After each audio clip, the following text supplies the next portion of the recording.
Welcome to the island where no one slept, where the engines never cooled and the sea never stopped burning. This is No Glory, No Sleep, Guadalcanal, 1942. It began before dawn, when the world was still holding its breath. The decks trembled under the weight of steel, and saltmen crouched beneath red lamps, faces slick with sweat that hadn't yet met daylight. Every heartbeat synced with the pounding of the engines, an iron rhythm that drowned out thought, fear, and prayer. The air stank of cordite and exhaustion. The ocean below was a mirror of smoke and oil. Somewhere in that darkness, a whisper crackled through the radio coordinates, orders, or maybe a farewell no one would ever admit hearing. August 1942. Guadalcanal. Smoke in lungs. Steel vibrating under boots. A single order slicing the chaos like a blade through wet paper. The Marines moved without words, faces, blank eyes, lit only by the fire of distant bombardments. The jungle ahead breathed like a living thing, heavy and waiting. The name Guadalcanal wasn't a destination anymore. It was a sentence, a test written in blood and sleepless nights. When the horizon finally bled into view, the first light wasn't dawn. It was fire rising, the world itself igniting in the name of survival. For a heartbeat, everything froze: the sea, the sky, even fear. And in that breath before battle, every man understood there would be no rest, no glory, only the sound of engines grinding through the dark. The engines never cooled that night, even the sea kept breathing smoke. I still wonder if any of them thought it would end before dawn. What do you think they heard first, the order or their own heartbeat? It began long before the first engine roared. Before the black water of the Pacific turned red, before the island's name was whispered in dispatches, with that same brittle tone reserved for lost causes. Guadalcanal wasn't a destination. At first it was a rumor, a patch of green ink on a map pinned in some dim operations room in Melbourne. The men who would land there didn't yet know its shape, its smell, or its weight. They only knew the word advance. The summer of 1942 had turned the Pacific into a chessboard, where every move was made on instinct and incomplete reports. After the shock of Pearl Harbor and the fall of the Philippines, the American command needed one thing: a foothold, anything that could prove the tide was turning. Guadalcanal sat like a splinter along the Solomon chain, an island long ignored by most, but now rising in strategic importance. The Japanese had started constructing an airfield there, one that could cut straight through the Allied lifeline from Australia to Hawaii. Whoever held it would hold the heartbeat of the Pacific. They called for the 1st Marine Division, men hardened in training, but untested in full-scale amphibious war. Their boots still carried the dust of Paris Island, New River, and the dry heat of Quantico. They were young, too young many of them, yet every training drill had whispered the same promise: you will be the first to strike back. The days before departure were filled with lectures on discipline, night landings, and how to kill silently. But no briefing could prepare them for the sound of the jungle, for the wet heat that clung to lungs like a second skin, for the fear that didn't shout but crept slow and patient. At Camp Elliott in California, they learned to march under loads that broke backs. Officers shouted the same mantra: speed, silence, survival. They learned to shoot from the hip dig without rest and sleep standing up. But what defined them wasn't the drills, it was the exhaustion. The idea that sleep was a luxury, that victory belonged not to the strongest, but to the ones who could stay awake the longest. The seeds of No Glory, No Sleep were planted long before the first bullet was fired. When the transports finally left port in July, the air was thick with rumor. Some believed they were heading to the Philippines. Others swore it would be New Guinea. Even the officers didn't know until the sealed orders were opened at sea. The name came out quietly: Guadalcanal. Most didn't even know how to pronounce it. A few laughed, others stared at the horizon, as if the word itself already carried weight. For days they trained on deck, climbing cargo nets, stripping and reassembling rifles, memorizing the shapes of enemy aircraft from laminated cards. At night they smoked in silence, eyes fixed on the stars that would soon hang over enemy ground. What awaited them was chaos disguised as strategy. The Japanese forces were dug in along the island's northern coast, well-trained and confident, supported by naval superiority. The Americans, by contrast, were a patchwork of fresh Marines and worn-out sailors short on supplies and intelligence. The plan, Operation Watchtower, was supposed to be simple: land, seize the airfield, hold it. But even before the landing, the timing faltered. The Navy escorts, fearing counterattack, withdrew early, leaving the Marines stranded with limited rations and ammunition. The men quickly learned that the island itself was an enemy, its jungle a labyrinth of disease, its rain relentless, its nights endless. Still timing, that unpredictable weapon of war began to turn. The Japanese underestimated the speed of the landing, assuming the Americans were merely probing. By the time they realized the scale of the invasion, Henderson Field, that patch of dirt airstrip, was already in Marine hands. And suddenly, the map of the Pacific flipped. For the first time, Japanese expansion stopped. For the first time, the Allies were not defending, they were advancing. But victory, if it could be called that, came laced with madness. The men had landed with only 60 days of supplies. The Japanese bombarded them daily from sea and air. Nights were marked by flares and the steady drone of enemy planes, the washing machine Charlie, as the Marines called them, circling overhead just to keep everyone awake. Sleep became an illusion, a whispered rumor passed between foxholes. They dug in by day, fought by night, and learned that exhaustion could make a man see ghosts. It was there in the mud and the fog that the phrase, "no glory, no sleep," became more than words. It became survival. Each man carried something different into that nightmare. Some carried photographs, wives, sweethearts, mothers. Others carried superstition, a coin, a torn Bible page, a bullet with their name scratched out. But by the second week, they all carried the same smell: cordite, sweat, and fear. They stopped counting days, started counting heartbeats between bombardments. Some said they stopped dreaming altogether. The body had no energy for dreams. By late August, the balance began to shift again. The Japanese launched counterattacks, desperate to retake the airfield. Marines fought with bayonets, shovels, and bare hands when ammunition ran dry. Many had never seen the enemy up close before, and when they did, it broke something inside. They realized the stronger enemy they had been warned about bled the same, died the same, and screamed the same. The difference was not strength, it was endurance. Those who survived would later say that Guadalcanal was not won by tactics or firepower. It was won by staying awake, by refusing to give in to exhaustion, fear, or the seductive pull of sleep. Every man learned that rest meant risk. To close your eyes even for a minute could mean never opening them again. And so they fought on, sleepless, hungry, fevered through rain that never stopped and darkness that never truly lifted. The island took on a life of its own, a whispering, breathing creature that fed on human fatigue. When dawn finally broke after weeks that felt like years, the horizon looked different. Not because the war had ended, but because the men had changed. They were no longer the recruits who had left California. They were ghosts in uniform, learning the cruel truth of their mission. There would be no songs, no medals, no headlines. Just the memory of the engines, the trembling of the ground, and the endless, merciless echo of no glory, no sleep. Before the men ever saw the island, they were broken down and rebuilt piece by piece, breath by breath. Training wasn't meant to make them strong. It was meant to strip away everything that could make them hesitate. On the drill fields of Camp Elliott, and later at New River and Quantico, they learned how to march until the skin on their heels peeled off, how to carry a rifle until it felt like part of their arm, how to take orders without blinking. There were no heroes in training, only men learning to outlast pain. By 1942, the U.S. Marine Corps was transforming faster than anyone imagined. New weapons, new doctrines, and new fears. Amphibious assault, a concept that sounded simple on paper, had to be rewritten from scratch. Boats jammed, engines failed, men got tangled in their own gear before even reaching mock beaches. In early drills, 1 out of every 5 landing craft malfunctioned before hitting the shore.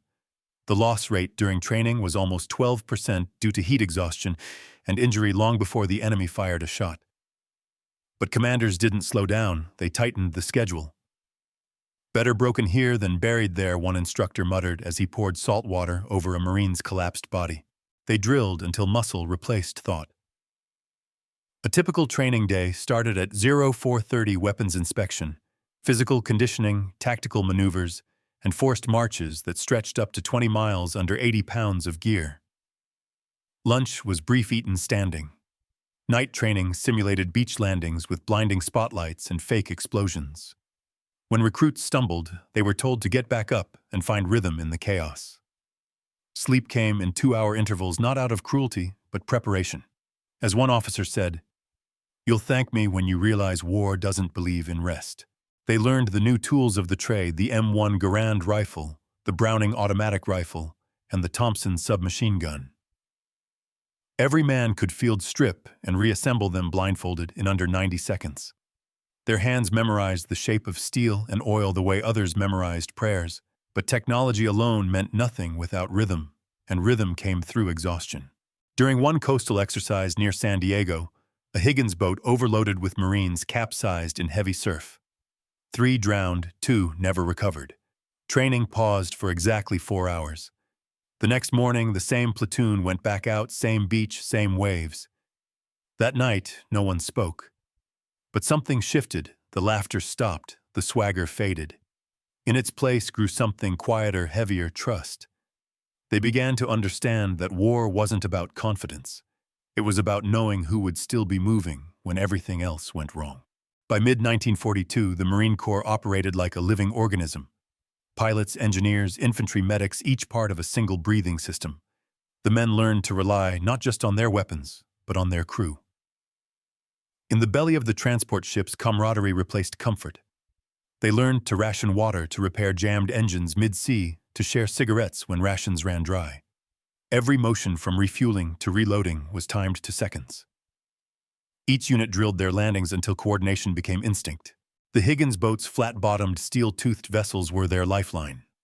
Each could carry 36 men and 8,000 pounds of gear, powered by a 225-horsepower diesel engine that drank nearly 30 gallons of fuel per hour. In calm water, they moved at 9 knots, about 10 miles per hour, but in real seas under fire, they crawled like wounded animals. Crews memorized every sound of those engines, knowing that one sputter could mean death. Then came night school. The recruits trained to fight in darkness, navigating by the stars, whispering coordinates, identifying friend or foe by breath patterns and shadows. They painted their faces in soot and oil, learned to move with silence instead of speed. A single clink of metal could mean discovery. By the 3rd week, even the youngest Marines could walk barefoot over gravel without a sound. The instructors called them ghosts in training, but ghosts still needed discipline. Drill Sergeant O'Hara, a wiry veteran of the Caribbean campaigns, believed discipline was forged in humiliation. He made them repeat weapon drills until fingers bled, then demanded they salute with the same hand. He taught that panic was contagious, and the only cure was command. "You lose 1 man to fear, you lose 10 to confusion," he said. "The enemy doesn't kill you, your own noise does." By the time they shipped out, silence had become their comfort zone. Failures were recorded like gospel. Every botched landing, every jammed rifle, every drowned Marine was logged and studied. They knew how to fail better than anyone. And in that repetition of failure, they learned control. One officer noted it wasn't the brave who survived, it was the stubborn. That stubbornness, the refusal to break, would define Guadalcanal more than any medal or strategy. When the call for deployment came, they loaded onto the transports with a strange calm. The decks reeked of fuel and fear, but the men no longer hesitated. Each ship carried thousands of gallons of aviation fuel, crates of ammunition, and enough canned rations to last 60 days, though they would learn soon enough that 60 days on paper meant 30 in reality. The convoy crawled across the Pacific, covering roughly 300 nautical miles per day, escorted by destroyers running on radar, still considered experimental. Every man was told the same lie: "You'll be back by Christmas." On the long nights crossing the ocean, the routine didn't stop.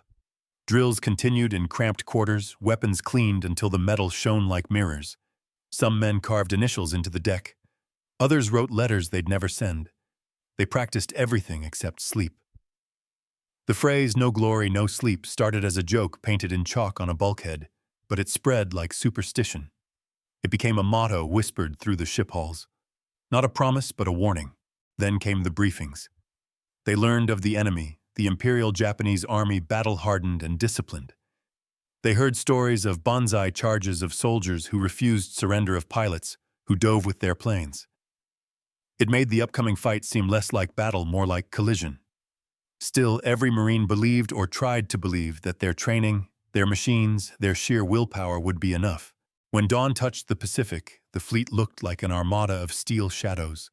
Engines thrummed below decks. The smell of diesel hung heavy in the air. The men stood shoulder to shoulder, faces, blank eyes hollowed by the endless rhythm of preparation. They didn't know where they were going, not exactly, but they trusted the system, the men beside them, and the noise of the engines that had been their lullaby for months. And as Guadalcanal finally appeared on the horizon, green, jagged, and silent, the months of repetition, failure, and exhaustion folded into one shared thought: we've trained for this. We can't afford to sleep now. They weren't soldiers anymore. They were muscle and memory. Each heartbeat carried the echo of every mile marched, every breath burned, every order obeyed. And when the first engine doors opened and the boats hit the water, none of them shouted. None prayed. They just moved, synchronized, mechanical, fearless, sleepless, because that was what the training demanded: no glory, no sleep, only survival. The first wave hit the beach at 09:10 hours on August 7, 1942. The engines cut through the fog like metal throats screaming for air. The Higgins boats rammed forward, dropped their ramps, and the world exploded into fragments of heat and noise. Men leapt into waist-deep surf packs, twice their weight pulling them down. The sand wasn't sand, it was black grit and coral sharp as broken glass. The jungle started only 20 yards from the shore, dense and waiting. Somewhere inside it, the enemy watched. Radio chatter cracked like lightning. Red 1 to green, 2 landed, and moving, no resistance yet. Then Red 3 taking fire, repeat taking. The rest drowned in the burst of machine gun fire that tore through the tree line. The first hour was chaos, a choreography of confusion. Units landed out of order, crates of ammunition drifted away with the tide, and a transport was hit offshore by a Japanese bomber. Still, the Marines pushed forward. They had orders: take the airfield, hold the line. The air shimmered with heat, and the smell of fuel and salt mixed with something darker, something human. The enemy was invisible at first. The jungle devoured sound. Every rustle could be wind or death. The terrain was thick with vines, mosquitoes, and mud that swallowed boots whole. Men moved in silence, rifles raised, sweat dripping from helmets. In those moments, the world shrank to a few feet, the edge of a rifle sight, the heartbeat in one's ears. By midday, the first counterfire began.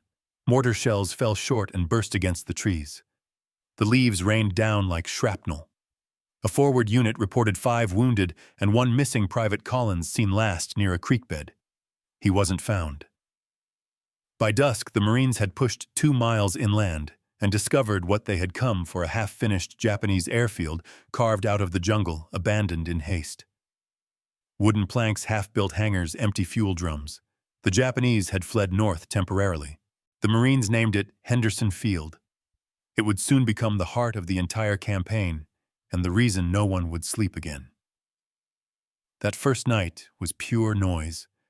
Japanese bombers from Rabaul began their runs just after sunset. The first came in low, the second wave higher. 17 aircraft dropped over 40 tons of bombs across the landing zones. The men dove into foxholes they'd barely finished digging. The earth shook. The horizon glowed. A radio operator's voice came through, trembling but calm. "This is Dog 1. Field intact. Repeat, field intact. Casualties light." But light was a lie. 3 landing craft burned offshore. 47 men dead. 23 wounded. No one slept. At dawn, the counters began the arithmetic of war. Supplies down 18%. Ammunition, rounds expended overnight. Fuel only 3,000 gallons left. They did the math in silence. Every number was a wound that didn't bleed but still hurt. Then came the jungle fights, small, close, and merciless. They called them contacts, but they were more like collisions. Patrols disappeared for hours, sometimes days. The enemy didn't fight in lines, they fought in whispers. Snipers tied themselves to trees waiting for days without moving. The Marines learned to shoot at glints, shadows, and breathing. One lieutenant said it felt less like combat and more like being hunted. By the third day, dehydration was the true enemy. The canteens emptied fast, and the island water was thick with disease. Men sucked on wet leaves just to feel moisture. Heatstrokes struck fast, the body slowed, the eyes glazed, the mind wandered. No glory. No sleep wasn't a motto anymore. It was a diagnosis. On August 9th, the sky darkened before noon. The radio crackled again. The Astoria, Quincy, and Vincennes were under attack near Savo Island. Within hours, the news spread like fire. 4 Allied cruisers sunk, over 1,000 men lost. The Navy pulled back, leaving the Marines stranded. Supplies were cut off, reinforcements delayed. For the first time, the island felt smaller, surrounded not by water, but by silence. The Marines built trenches around Henderson Field. The engineers repaired the runway, using captured Japanese tools, laying steel matting by hand. Fuel drums lined the perimeter, makeshift barricades that would later ignite like torches. Each squad held 100 yards of line rifles and a single Browning machine gun. Nights were alive with sound crickets, the hum of mosquitoes, and the distant thud of naval bombardment. The men learned to tell the difference between the sound of incoming artillery and outgoing fire by instinct alone. The first major assault came on August 21st, the Battle of Tanaru. It began after midnight. Japanese troops, nearly 900 strong, waded across the Ilu River shouting, charging into Marine lines with bayonets fixed. The first bursts of gunfire shredded the night. Tracers lit the palms in brief, violent flashes. The Marines fired until barrels glowed red. A flamethrower unit swept the riverbank, turning the air into liquid fire. When dawn came, the river was choked with bodies, so many that the current slowed. The numbers didn't tell the story, but they mattered. 28 Marines killed or wounded. 777 Japanese dead. Not victory, just survival. After Tanaru, the men stopped cheering. They ate in silence, slept in shifts, cleaned rifles by touch. They'd learned something that no manual taught, that the enemy would not stop, that death didn't come in waves, but in whispers. The jungle itself became part of the opposition. Feet rotted, malaria spread, and food supplies dwindled to half rations. The word sleep became something obscene, no one dared speak it.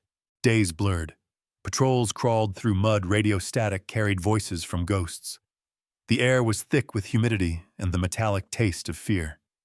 They found abandoned Japanese camps, rice sacks half-eaten by rats, diaries written in neat handwriting, photos of families smiling from another world. A few Marines pocketed them quietly, as if proof that the enemy had once been human. Then another swing, this time in the air. By late August, the U.S. finally landed a small air detachment, 31 aircraft, mostly Wildcats and Dauntless dive bombers. They flew out of Henderson Field on barely 2,600 feet of usable runway. The first sortie destroyed 3 Japanese transports offshore, cutting supply lines. Hope flickered, thin but visible. For the first time, the Marines saw the sky as something other than a threat. The enemy retaliated that same night. Artillery rained from the hills, an estimated 400 shells in under 2 hours. The ground convulsed. A mess tent vanished. The radio hut caught fire. One operator kept transmitting even as flames licked his legs. Henderson still active, he repeated over and over until the line went dead. The next morning, his headset was found fused to the metal frame, but the field still stood. That became the rhythm of Guadalcanal. Everything burns, everything breaks, and somehow it still stands. As the days stretched into weeks, the men began to look less like soldiers and more like shades. Helmets, dented uniforms, soaked with mildew, eyes hollowed by sleeplessness. They spoke in low tones, voices hoarse from dehydration. Cigarettes were worth more than gold. Sleep was the new religion. One Marine joked, "We don't fight the Japanese anymore. We fight the clock." No one laughed. By the end of the first month, they had repelled 3 major assaults and endured 26 bombing raids. Supplies were down to 1/3. Each man averaged only 900 calories per day. And yet, somehow, the perimeter held. Henderson Field still operated launching sorties that blunted Japanese reinforcements at sea. The map, once painted red with enemy expansion, was now holding its breath, and for the first time the tide leaned the other way. Still, the price was everywhere. Men slept standing, rifles in hand. Corpsmen worked under candlelight, cutting through infection, with bayonets sterilized in kerosene. Letters home stopped making sense, words ran together, sentences trailed off mid-thought. Every night felt longer than the one before, and every dawn looked like a lie. Then came the phrase over the radio that defined them all: hold what you have. Nothing more. That was it, no speeches, no strategy, just survival. The men nodded in silence, their faces streaked with mud and sweat. The war had stripped them bare, no patriotism, no heroics, only the rhythm of breathing and firing and breathing again. When the sun sank behind the jungle, the island glowed faintly from fires that never went out.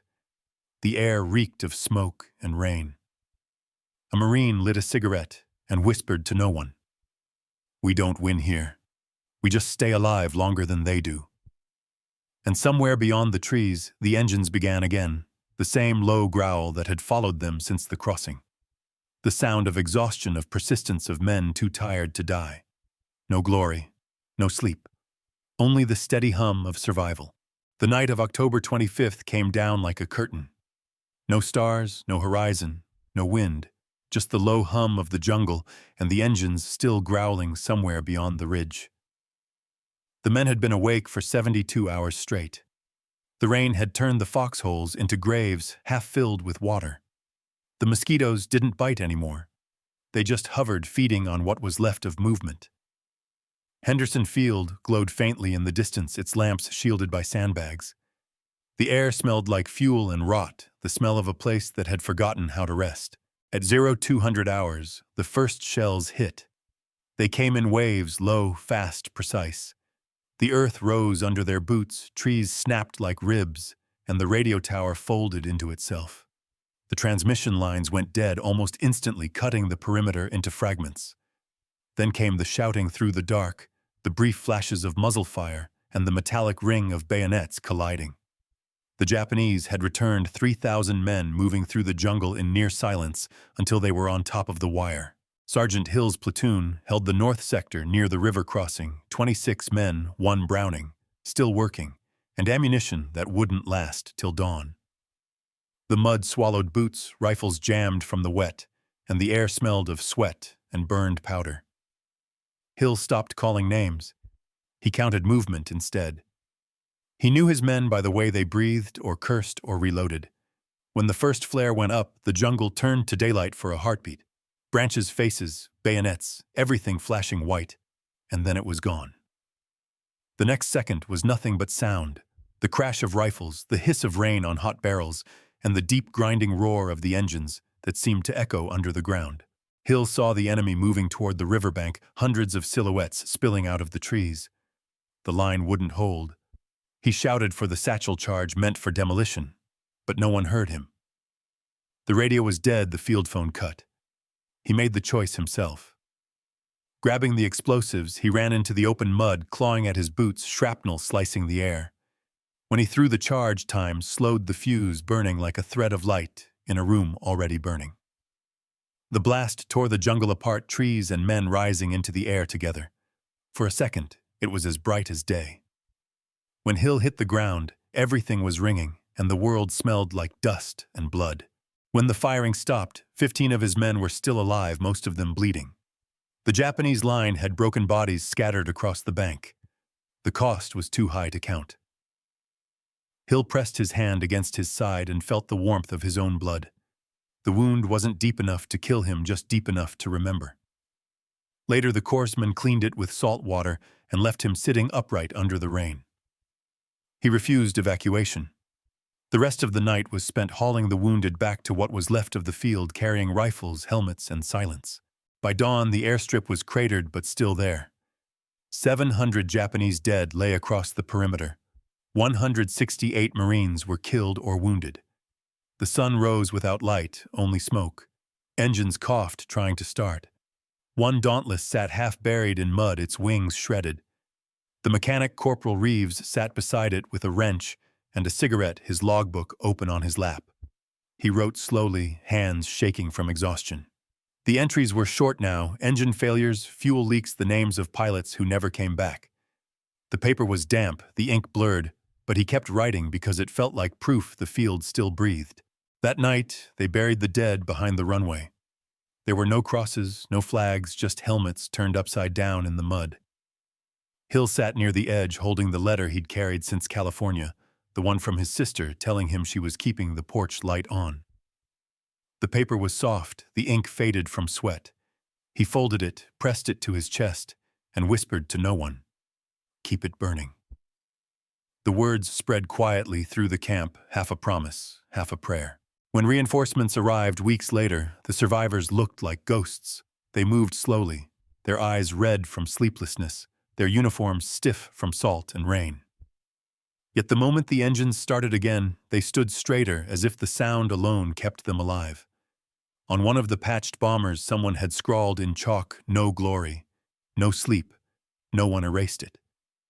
The phrase had become truth, something that didn't belong to one man, but to all of them. Hill was finally pulled out in late November. He carried 3 things: the knife he'd trained with, the letter, and Reeves's repair log. The last entry read simply, "Engines running. Field alive." Years later, he never told stories about tactics or medals.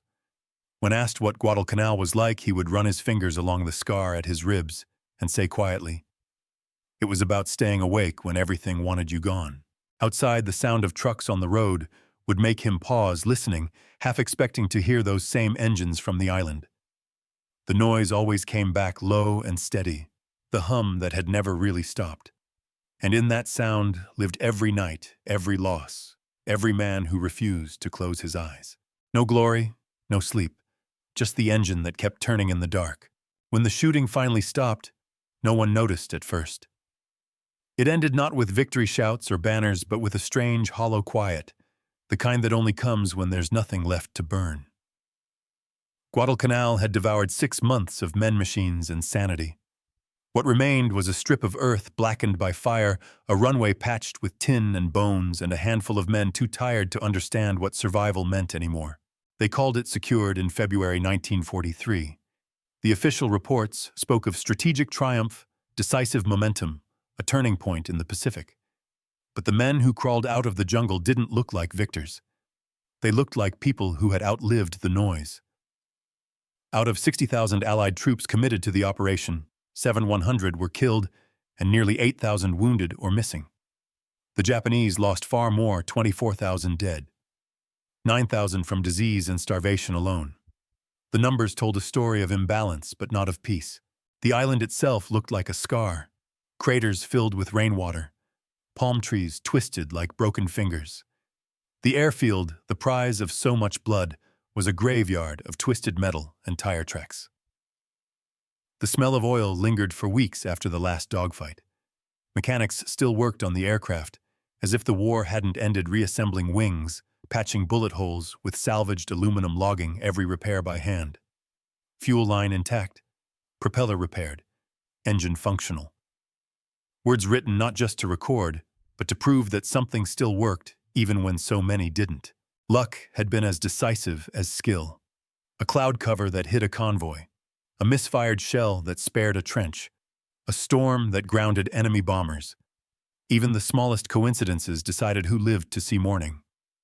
One pilot said later that survival came down to a second and a heartbeat, whichever came first. It wasn't training alone that saved them. It was stubbornness, improvisation, and the invisible mathematics of chance. Leadership, too, was rewritten there. Orders became less about rank and more about trust. The chain of command wasn't built on shouting or medals. It was built on who kept moving when the line broke. Corporals became captains overnight. Sergeants became fathers, confessors, surgeons. They learned that control didn't mean power, it meant presence. Leadership at Guadalcanal was as simple as staying awake when others couldn't. When reinforcements rotated in, the veterans of the first landings hardly spoke. They carried themselves differently, slower, quieter eyes, scanning everything, as if the island might start shooting again at any second. Some couldn't sleep on clean sheets. Some woke at the sound of rain. A few refused to leave the airstrip at all. They would walk its length in the mornings, touching the patched steel plates, counting the craters that had become part of the runway's skin. It was their way of making sure the field was still alive. In one of the last repair logs found months later, the handwriting trembled across the page. Engines stable. Weather clear. No enemy movement. Below it another line, smaller, almost hesitant. We kept the lights on. That was the truest summary anyone ever wrote. The lights of Henderson Field had stayed burning through bombardment, hunger, and darkness. They weren't symbols of victory. They were proof of endurance. Historians would later debate strategy, logistics, and timing, how the campaign halted Japan's expansion, how it gave the Allies their first foothold on the offensive. But for the men who lived it, Guadalcanal wasn't a campaign. It was a test of how long a human being could function without hope. They fought an enemy they could barely see and an island that fought them harder.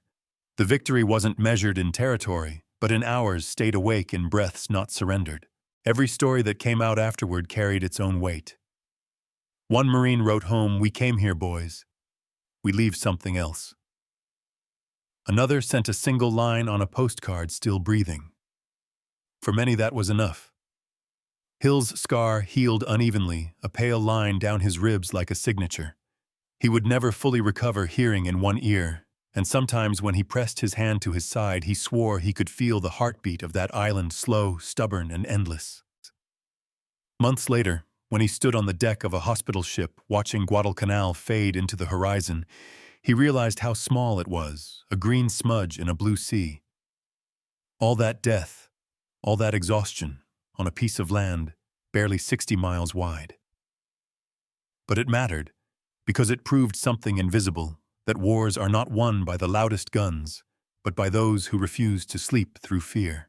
In letters and debriefs, the phrase "no glory, no sleep" kept appearing. It had started as a complaint, then became a joke, then a truth carved into the bones of everyone who fought there. It wasn't about medals or headlines. It was about surviving the kind of nights that erased names. It was about men who fought not for glory, but to make sure morning arrived. Henderson Field stayed operational until the end of the war. Its runway, once mud and blood, became a steel artery for the Allied advance through the Pacific. Planes took off from the same ground where Hill had bled, carrying bombs that would strike at Tarawa, Rabaul, and beyond.